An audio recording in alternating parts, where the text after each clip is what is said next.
안녕하세요. 네. 자, 판소리 개소설 긴 시간 끝냈고, 이제, 수필 종류로 들어왔습니다. 수필 종류도 규중치로쟁농기가 있고 조친문이 있는데, 조친문은 국어교과서 심화과정이기 때문에 수능에 나올 수 있다. 그대로 제시문이. 자, 가는 좀 재밌어. 한번 보자. 자나, 가위나, 바늘, 실, 골무, 인두, 다리미. 부녀자의 방에 7벗이야. 그런데 논쟁을 벌인다. 실전 97부터 보고 96을 봐야겠습니다. 이른바 교중치로는 부녀자들이 거처하는 안방에는 교중치로는 부인네 방 가운데 7벗이니 그라는 선비는 필목, 붓과 먹과 조희, 종이, 벼루로 문방사우를 삼았나니 자, 선비의 서재에 갖추어야 할 4가지 벗이 있는 것처럼 교중 여제인들 홀로 어찌 벗이 없으리요. 여자도 벗이 있다. 이러므로 침선 돕는 유를 바느질 돕는 무리를 각각 명호를 정하여 벗을 삼을세. 명호 호칭이야. 바늘을 세요각시. 자, 가는 모양을 딴 이름이죠. 가는 허리 세요각시라 하고 자를 척부인이라 하고 자척자조. 가위를 교두각시라 하고 자, 다리가 이렇게 2발이니까 또 머리도 갈라졌죠. 머리가 갈라진 모양을 따서 교두각시다.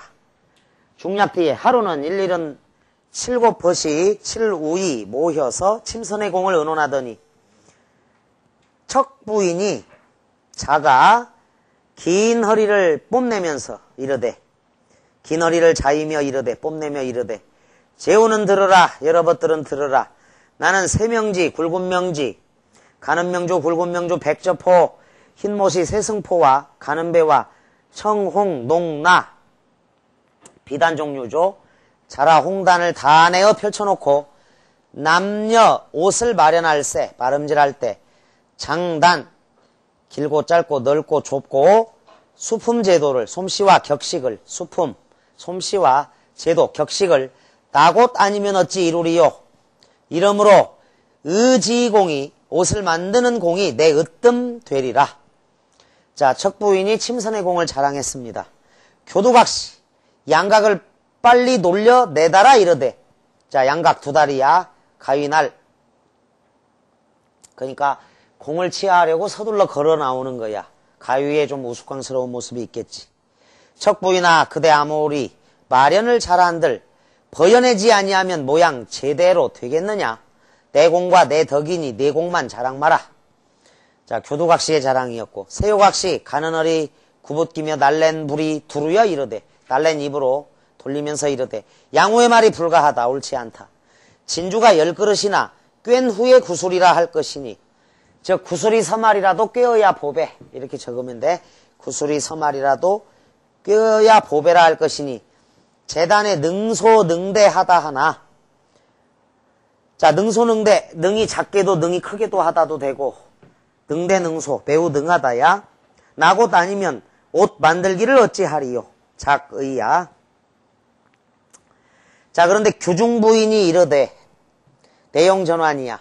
치루의 공으로 의복을 다스리나 그 공이 사람의 쓰기에 있나니 어찌 치루의 공이라 하리요.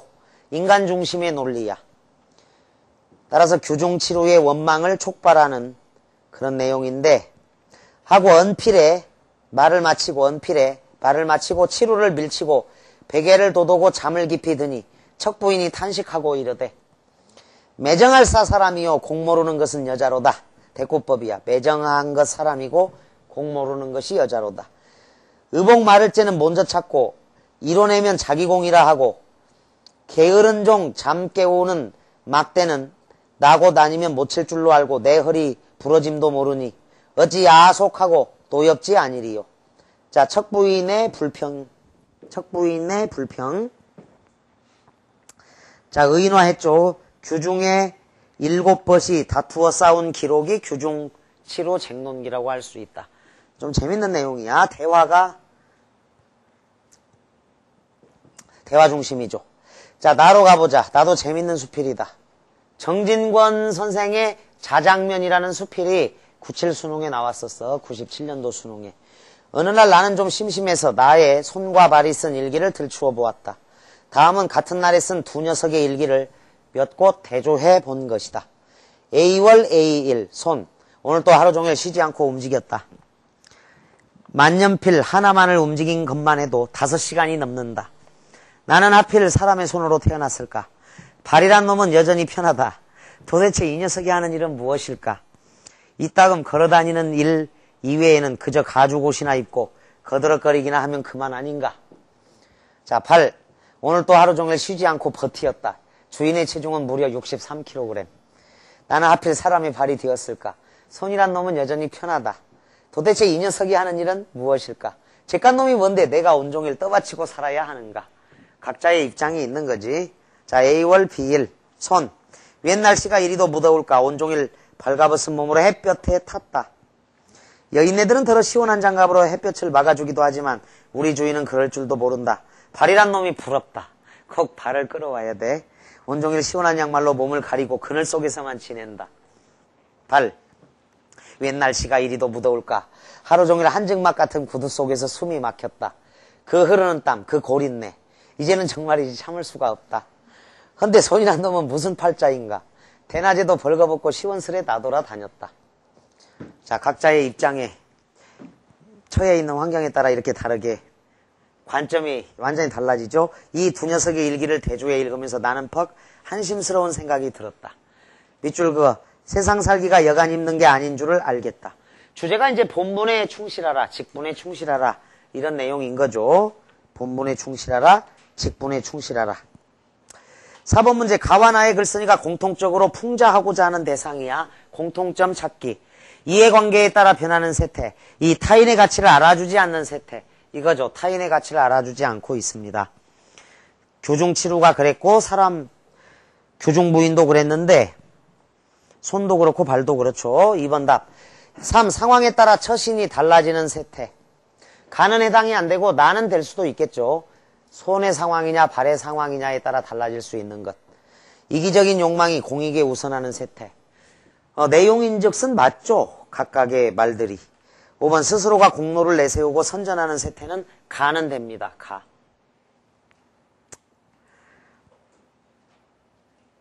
선전하는 것. 근데 이제 요건 일기니까 선전하는 세태는 가만 된다고 봐야 돼. 5번으로 가지 않도록. 선전하는 거야. 일기를 그냥 읽어본 거고 나 작품은. 자, 그래서 4번 답을 2번으로 한다. 포괄적인 것. 포괄적인 것 이렇게 정리합니다. 5번 기억과 니은의 태도를 평가한 것으로 적절한 것 그랬는데 교중치루의 태도와 니은 손과 발의 태도. 기억은 남을 의식하여 자신의 약점을 감추고 있지 않죠. 자랑만 하죠. 기억은 주인의 입장을 이해하려는 노력을 보이고 있지 않았습니다. 3. 기억은 자기 공로를 드러내기 위해서 남을 폄하하고 있는 거죠. 3번은 기억도 되고 니은도 됩니다. 3번에다가 플러스 니은 이렇게 적어도 공통점이라고 볼 수도 있죠. 니은은 불만스럽지만 주인의 처사를 수긍하고 있다 X하고 수긍하고 있지 못한 거고. 5번 니은은 남과 비교하여 자신의 장점을 드러내고 있다. 자, 자신의 장점을 드러내는 것은 맞는데 남과 비교를 X합니다. 남을 폄하하는 입장인 거죠. 자, 역시 3번이 가장 적절하다. 남과 비교하여를 X하라. 그 다음에 6번 문제 빌표 쳐져 있다. 많이 틀린 문제야.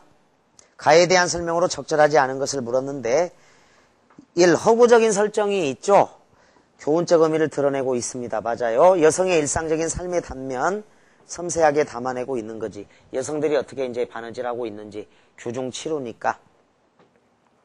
대상의 내면은 대화 속에서는 나올 수 있는 데다 자랑하고자 하는 마음. 외면을 자유롭게 관찰하여 서술하고 있다 그랬는데 이거는 이제 관찰자 시점에서 해당이 되겠죠. 그런데 전위적 작가 시점으로 봐도 됩니다.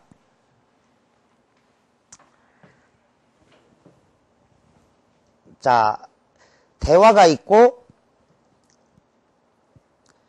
척부인이 탄식하고 이러되니까 3번 자체는 대화와 관찰자 시점 여기서 알 수 있는 내용이고 소설로 쳤을 때 가는 맨 마지막 두 번째 단락을 보면은 하고 언필에 치루를 밀치고 베개를 도두고 잠을 깊이 드니 척부인이 탄식하고 이르되. 이런 건 전지적 작가 시점이야. 탄식하고 이르다.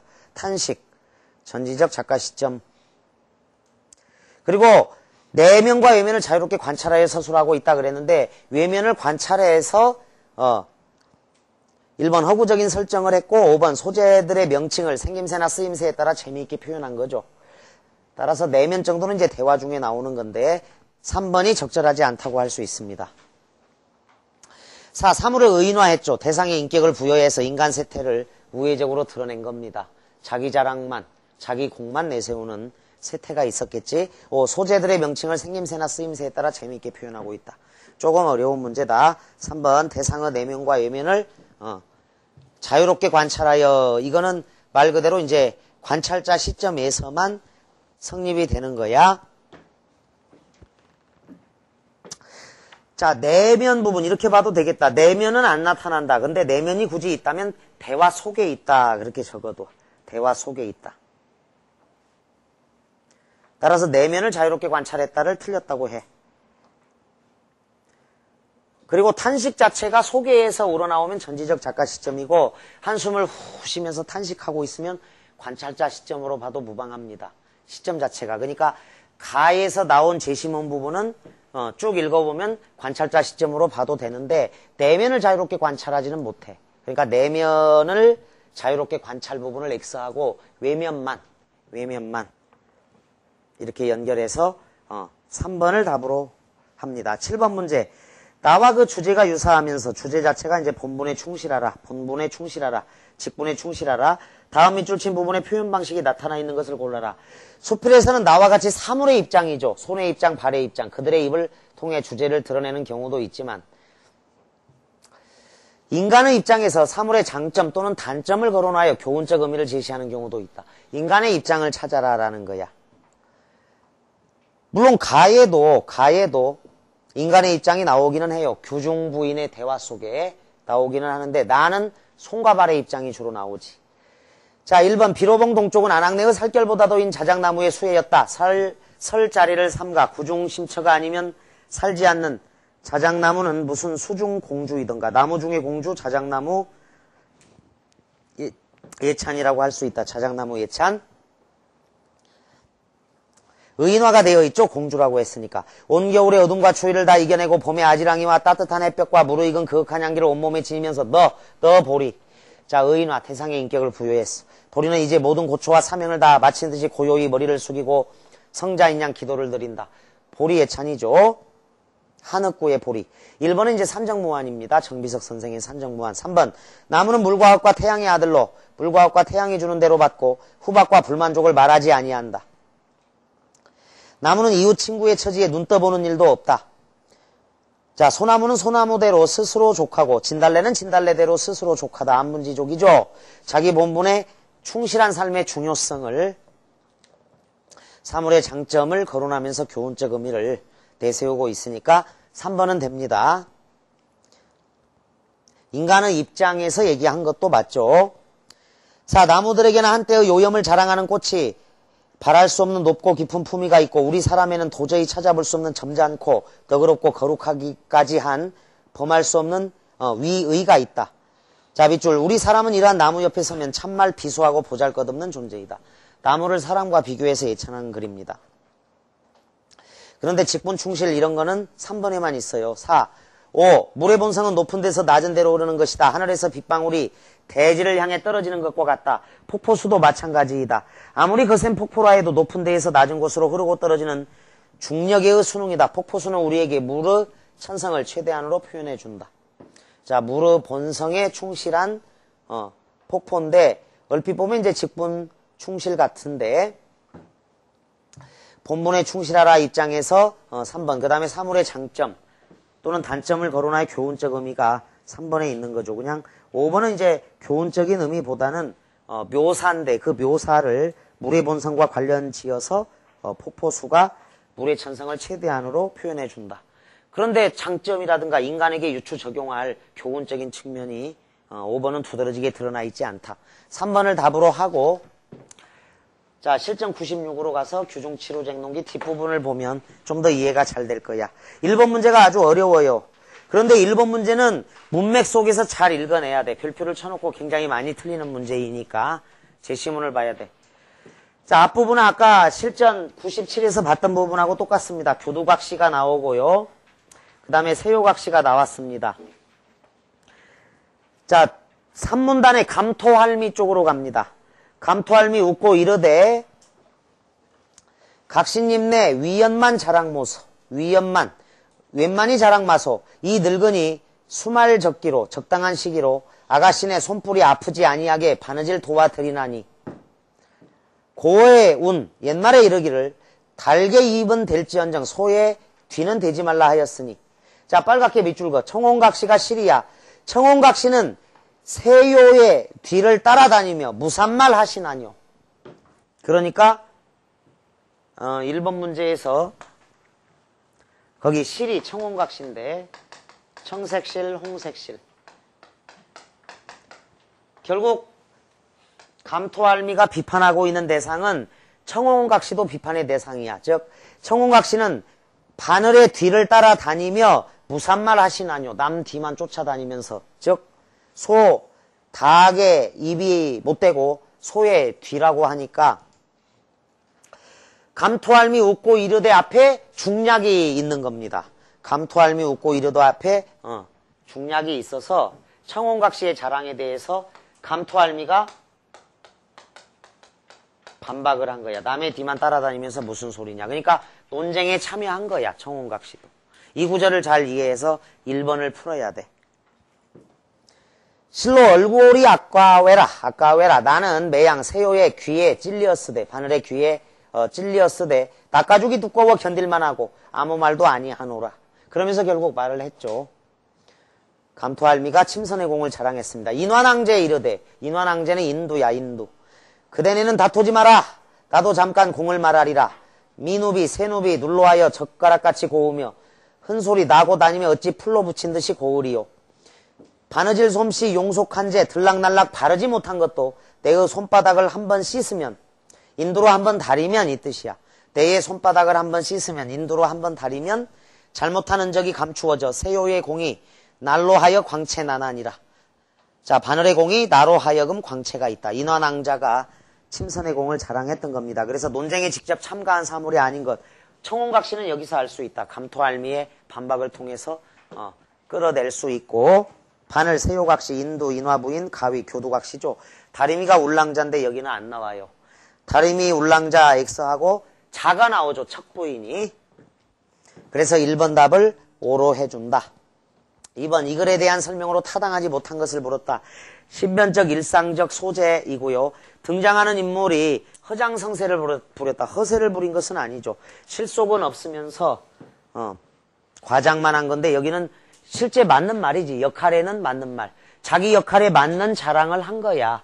근데 남을 좀 인정하지 않는 세태에 대해서 이제 비판할 수 있는 거야. 그래서 2번에다가 허장성세는 X하고 허세 부린 건 아니고 자기의 역할에 맞는 자랑을 한 거지. 근데 자랑은 하되 남도 인정을 해줘야 되는데 인정을 하지 않는 부분에서 이제 세태를 반영하고 비판의 대상이 될 수 있었던 거다. 허장성세, 실속은 없으면서인데 다 실속이 있는 말이야. 그래서 2번을 답으로 하고 등장하는 인물은 자기 자랑을 한 거죠. 각각 그 용도를 중심으로 사물이 제시된 거고요. 사물을 의인화시켜 지은이의 생각을 표현한 거다. 자, 3번 문제. 이 글에서 지은이가 궁극적으로 강조하는 삶의 자세입니다. 1번 이양하 선생의 나무다. 나무는 서로 속속들이 이해하고 진심으로 동정하고 공감한다. 서로 마주보기만 해도 기쁘고 일생을 이웃하고 살아도 실증나지 않은 참다운 친구다. 그러나 나무는 친구끼리 서로 즐긴다기보다는 제각기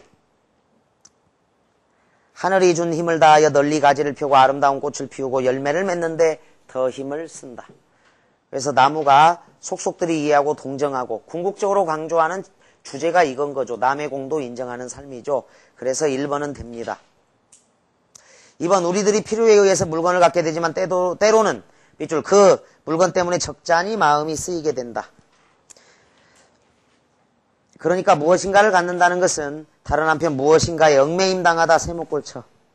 얽매임 당하다.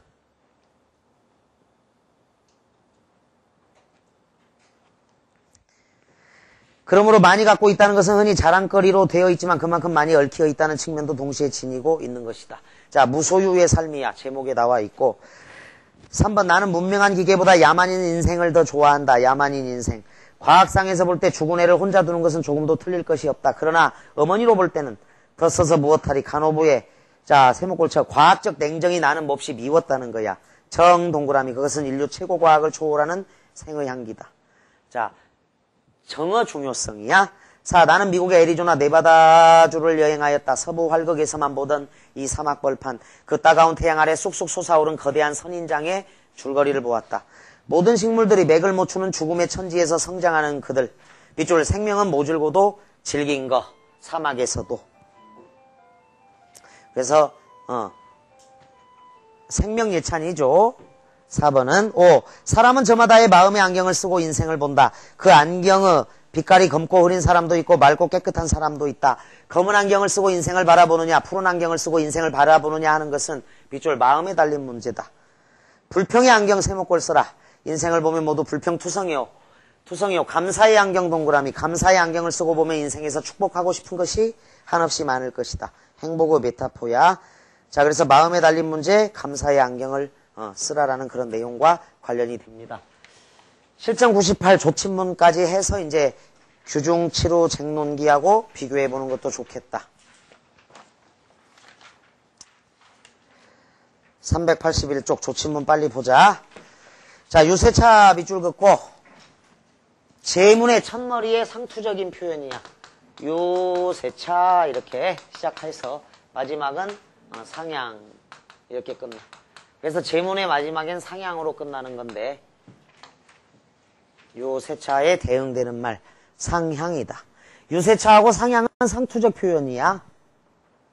모년모월 모일의 미망인 모씨는 자 작가에 대한 정보를 알 수 있는데 남편이 죽고 홀로 남은 여자야. 남편이 죽고 홀로 남은 여자가 미망인 모씨다. 두어자 글로서 침자에게 고하노니 자 바늘을 의인화했어요. 침자에게 고하노니 인간 부녀자의 손 가운데 종요로운 것이 바늘이로되 종요로운 없어서는 안 될 중요한 것이 바늘이로되 중요한 것이 바늘이다. 세상 사람이 귀히 안히 여기는 것은 도처의 흔한 바위로다. 자, 너무 일상적인 사물인 거죠. 바늘 자체가. 그래서 귀한 줄 모른다는 거고. 이 바늘은 한낱 작은 물건이나 이렇듯이 슬퍼함은 제문을 지어줄 정도로 슬퍼함은 나의 감정과 회포가 남과 다름이라. 오호 통제라. 마음이 아프도다. 한자 어투야. 아깝고 불쌍하다. 너를 얻어 손 가운데 지닌지 우금 27년이라 그랬어.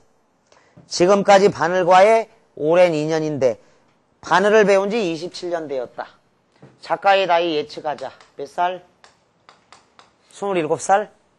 태어나서부터 몇 살 정도 됐을 것 같아?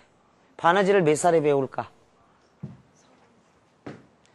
남녀 7세 부동석 이런 게 있다고. 그러니까 7살 지나서부터 이제 여자들은 그 수틀 있잖아. 수틀에다가 술을 한 땀 한 땀 놓고 바늘을 아마 처음 배울 때가 7살 지나서니까 체하로 잡아 본다고 하도 이 여인은 아마 34살 정도가 34세 정도가 될 걸로 예측이 돼. 그러니까 27살이라고 하면 안 돼. 우금 바늘을 익힌 지 27년 됐다. 어이 인정이 그렇지 아니하리요. 그렇지. 아깝고 불쌍하지 아니하리요. 슬프다. 눈물을 잠깐 거두고 심신을 겨우 진정하여 너의 행장과 자 부러진 바늘의 행적이죠. 행장과 나의 회포를 총총히 적어 연결하노라. 자 총총 친숙하지. 올해 08년 6월 평가원에 나왔죠.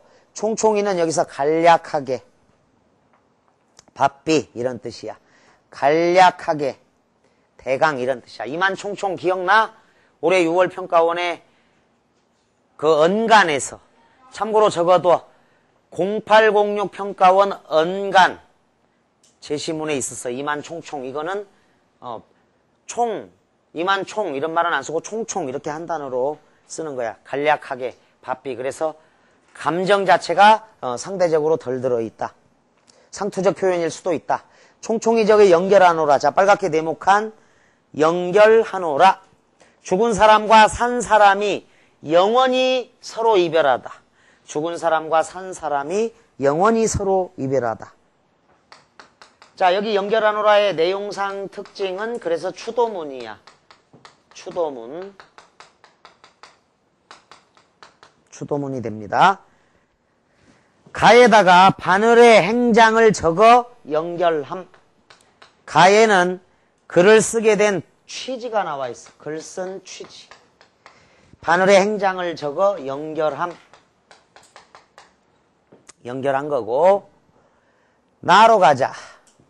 연전에 우리 시삼촌께 없어. 몇 해 전에 시삼촌께 없어. 동지상사. 자, 해마다 중국사신의 우두머리야. 나가는 중국사신의 우두머리. 동지상사 낙점을 물으와. 자, 낙점을 물으와. 임명되어. 그러니까 장관 추천 A, B, C 3명을 추천하면 대통령이 B를 선택할 수 있죠. 임금이. 그러니까 동지상사로 갈 수 있는 사신을 3명 추천하면 이렇게 점을 찍었다고. 그래서 이 사람이 낙점되었다 이런 표현을 써. 그러니까 임명되어 이런 의미야. 사신의 우두머리로 낙점을 물으와 북경을 다녀오신 후에 바늘 여러 쌈을 주시거늘. 자, 바늘 한 쌈은 24개야. 바늘 한 쌈. 연필 한 타스의 2배다. 바늘 한 쌈. 근데 여러 쌈이야. 여러 쌈을 주시거늘. 친정과, 자, 친정집과 원근 일가에게 보내고, 가깝고 먼 친척에게 보내고, 비복들도 쌈쌈이. 자, 남녀 계집종과 사내종이야. 비복. 여성을 앞세우는 어순이야. 비복. 여성을 앞세우는 어순 드물다고 해서 비복, 처녀총각. 그러니까 레이디스 앤 젠틀맨이 신사숙녀 여러분 이렇게 바뀌는데 음양의 조화, 음양, 내외, 어버이날, 아기가 부르는 엄마 아빠. 이 정도가 여성을 앞세우는 어순이다. 그래서 이런 것, 처녀총각. 총각 처녀라고는 안 하지. 비속어도 가끔 쓴다, 이렇게. 비속어도 있고, 드물다. 근데 모자는 여성을 앞세우는 어순이 아니라 어른을 앞세우는 어순이다. 이렇게. 자웅상이. 암수서로 정답구나. 사람이 아니니까. 저 정도 단어야. 비복. 자, 그래서 처녀총각 이런 게 여성을 앞세우는 어버이날 이런 데 있어. 비복. 들도 쌈쌈이 낱낱이 나눠주고 그 중에 너를 택하여. 자, 부러진 바늘이죠. 조문대상의 바늘이야. 손에 익히고 익혀 지금까지 해포되었더니. 자, 해포 중요한 어휘. 실제로 어휘 문제로 이런 게 나와. 해포하고 달포 이렇게 나온다고. 1년 남짓, 한 달 남짓. 해포 달포의 원래 의미를 이렇게 정리해도 해포되었더니. 그런데 여기서의 의미는 여러 해 되었더니야. 원래는 1년 남짓, 달포는 한 달 남짓인데 여기서 의미는 여러 해. 자, 여기서만큼은 여러 해 되었더니. 소설 이런 데에 어휘 문제가 이렇게 나온다. 기간으로. 해포, 달포, 중요한 어휘. 여러 해 되었더니야. 여기에서만. 해포되었더니 슬프다. 연분이 비상하여 각별하여 너희를 무수히 잃고 부러뜨렸으되 오직 너 하나를 연구히 보전하니. 오랜 세월 동안 보전하니 비록 무정한 물건이나 생명이 없는 물건이나 어찌 사랑스럽고 미혹지 아니하리요. 자, 마음이 홀리어서 정신이 없다. 미혹하다. 미혹지 아니하리요. 내가 부러져서 아깝고 불쌍하며 또한 섭섭하도다. 자, 가가 서사라면 나부터가 본사인데 나는 바늘을 얻게 된 내력과 바늘과의 연분이야. 바늘과의 연분. 바늘과의 연분. 늘 손에 지니고 쓰기 때문에 일상용품이다 보니까 이제 정이 든 거지. 바늘과의 연분. 무정물이야. 바늘은 무정물인데 이제 의인화가 되어 있는 거고. 다로 갑니다. 나의 신세 방명하여. 자, 복이 없고 팔자가 사나워서 슬하에 한 자녀도 없고 인명이 흉환하여 흉악하고 모질어서 일찍 죽지 못하고 가산이 빈궁하여 침선의 마음을 붙여 바느질의 마음을 붙여 너로 인하여 시름을 입고 생애를 도움이 적지 아니하더니. 자, 생애 별표. 윤동주의 생애 이러면 윤동주의 일생 이런 뜻이야. 일생. 홍진의 무친분네 홍진의 무친분들이여 인의 생애 어떠한고. 이건 생활이야. 고전시가 상당수는 생활의 의미다. 현대어로 많이 쓰는 건 일생이고. 그런데 여기서 의미는 생계야. 여기서 의미는 생계야. 자, 그래서 생애라는 어휘가 세 가지 뜻이 있고 조친문에서는 이렇게 생계의 의미로 쓰이고 있다. 문맥적으로 그래. 그래서 이런데 밑줄 긋고 다른 작품 끌어와서 같은 의미를 묻는 문제가 나올 수도 있다. 자, 생애를 도움이 적지 아니하더니니까 바느질의 실제 효용이죠. 생계를 도움이 적지 아니하더니 오늘날 너를 연결하니 오호 통제라. 이는 귀신이 시기하고 하늘이 미워하심이로다. 자, 글쓴이의 신세, 처지가 나와 있다. 글쓴이의 처지, 침선으로 시름을 잊으며 생계를 유지하고 있다. 따라서 여기서 홀로 사는 여인의 고독과 한을 읽을 수가 있어. 홀로 사는 여인의 고독과 한. 홀로 사는 여인의 고독과 한.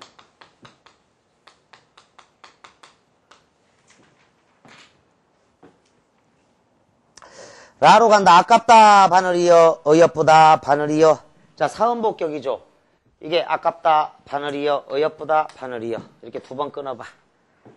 이 율격을 느낄 수가 있다. 아깝다 바늘이여 어여쁘다 불쌍하다야. 어여쁘다는 여기서 불쌍하다 바늘이여. 너는 미묘한 품질과, 자, 품질 동그라미, 미묘한 품질과 특별한 재치를 가졌으니, 재치 동그라미, 재치를 가졌으니 물중의 명물이요 철중의 쟁쟁이라. 자, 물중에 끊어. 명물이요 철중의 쟁쟁이라. 그래서 사음보야. 이것도 물건 중에 명물이요 철로 된 것들 중에 으뜸이라. 으뜸이다. 자, 품질에 대한 이야기야. 대꾸법이고 운문체. 평가원 용어에서는 율문체라고도 해. 여기 부분에 운문체가 있다. 사음보라서 그래. 이거 율문체 이래도 된다. 그러니까 이 글은 산문인데 부분적으로 이렇게 사음복격이 나와서 운율감을 느낄 수 있어서 그래. 민첩하고 달래기는 백대의 협객이요. 백대의 협객. 100년에 한 번 나오는 아주 훌륭한 보디가드 역할을 하는 사람. 의협심이 강한 사람. 협객. 호탕한 벗. 뭐 이렇게 봐도 돼. 의협심이 강한. 자, 민첩하고 달래기는 바느질할 때 민첩하고 달래기는 백대의 협객이요 굳세고 곧기는 만고의 충절이라. 자, 충신이다 이런 내용이야. 만년에 한 번 나올까 말까 한 충성심과 절개를 가진 존재다 이 말이야. 만년에 한 번 나오는 충성과 절개라.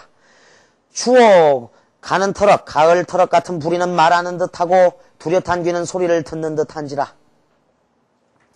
능나와 비단에 두꺼운 비단과 얇은 비단에 남봉과 공작을 수놓을 때 그 민첩하고 신기함은 귀신이 돕는 듯하니 어찌 사람의 힘이 미칠 바리요. 그러니까 규중치로 쟁농기에 나오는 규중부위는 사람의 공이다 이랬는데 사람보다 더 뛰어나다 이런 입장이야. 자, 감정이 고조되고 있죠. 라에서 애절함을 강조하고 있다. 자, 바늘의 행장이라고 적어. 라달락에다 바늘의 행장, 예찬적 태도, 바늘의 행장 예찬.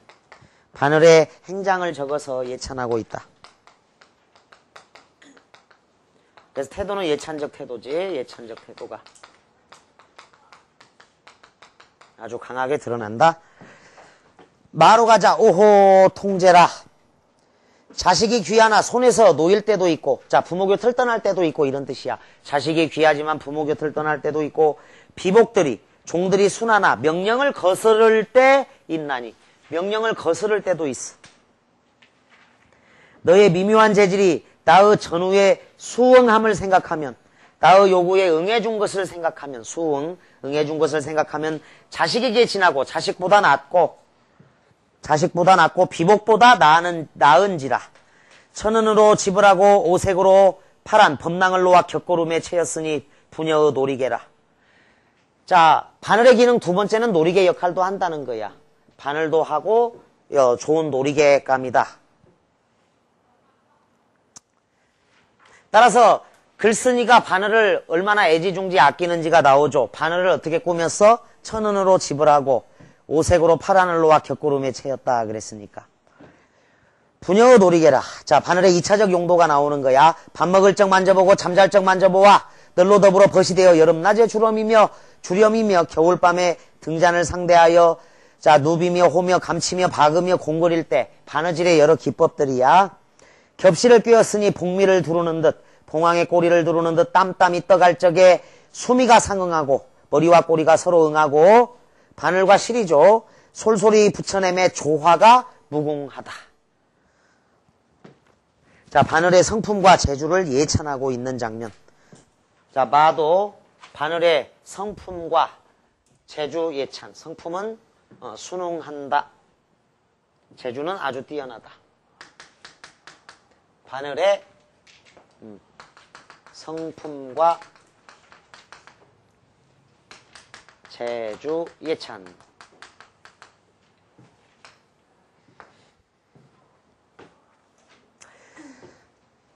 자, 힘들었지만 어쨌거나 쭉 읽고 해석해 보니까 문제는 이제 풀 수 있다. 8번 위글로 미루어 작가에 대해 말한 것으로 알맞지 않은 것을 물었습니다. 1. 잔정이 많은 다정다감한 여인이죠.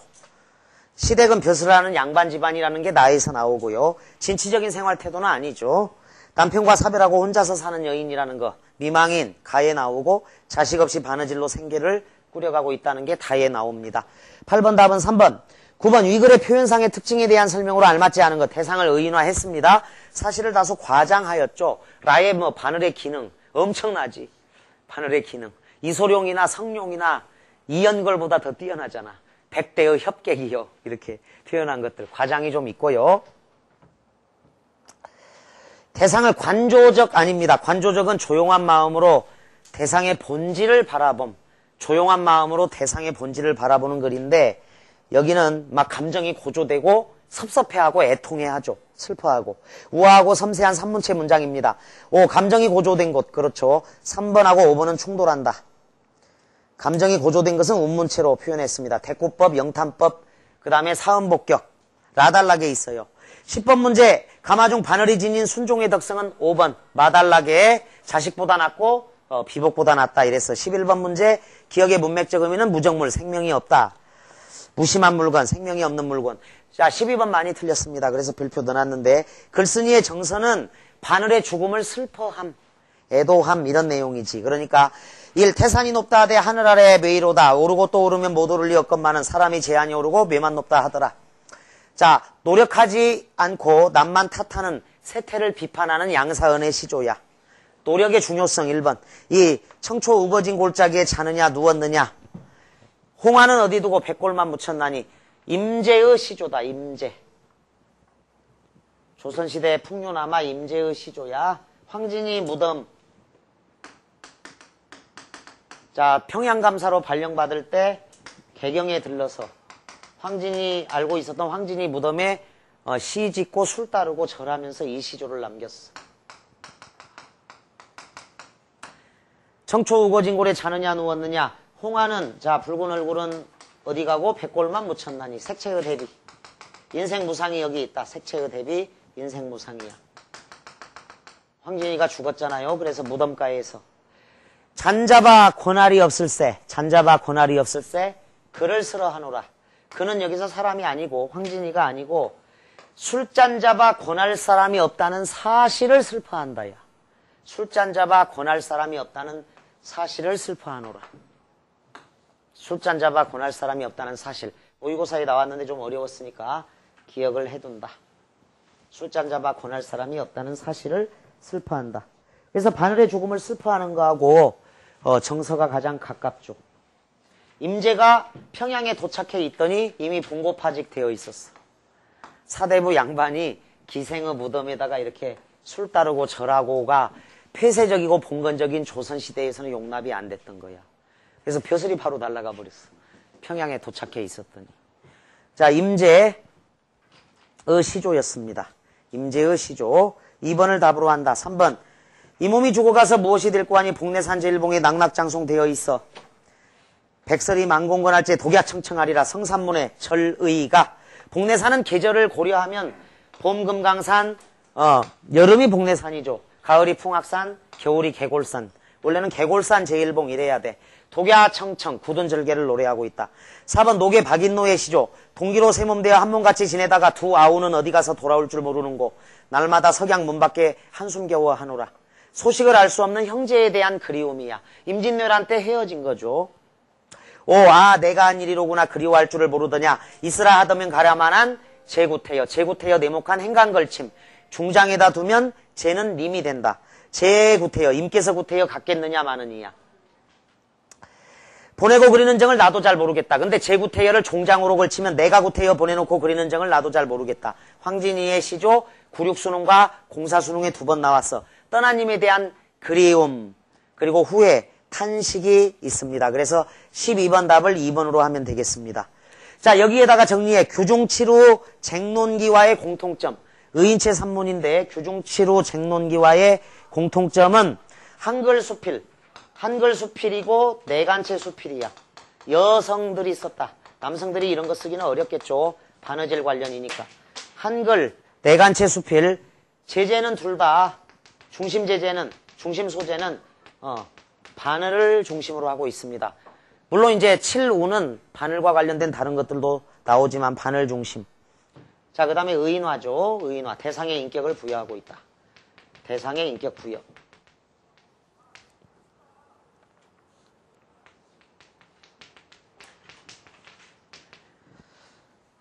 자, 그래서 의인체 산문을 좀 살펴보면 최초의 작품이 설총의 화왕계야.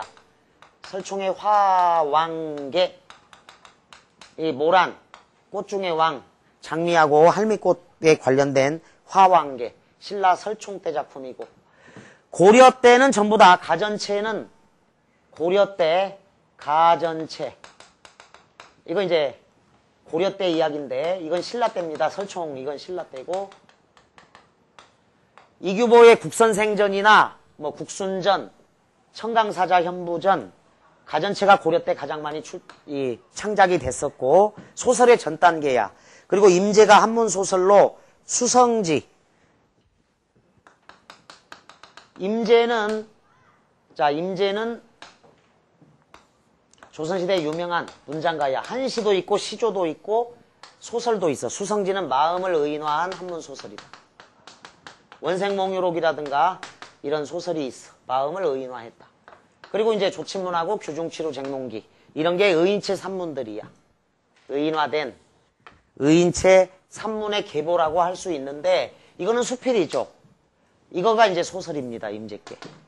나머지는 이제 산문문학이다. 그런데 의인화된 대상을 나타낸 작품들이야. 임재 작품은 또 한 번쯤 언젠가 언급이 될 건데 좀 상당히 수준이 높을 수가 있어. 소설에서 문제가 나오면. 근데 한시도 또는 시조도 들어 출제가 가능하다. 자, 그래서 오랜 시간 규중치루쟁론기하고 조친문을 대상으로 해서 수필, 고대 수필에 대해서 살펴봤습니다. 자, 고생 많았습니다. 감사합니다.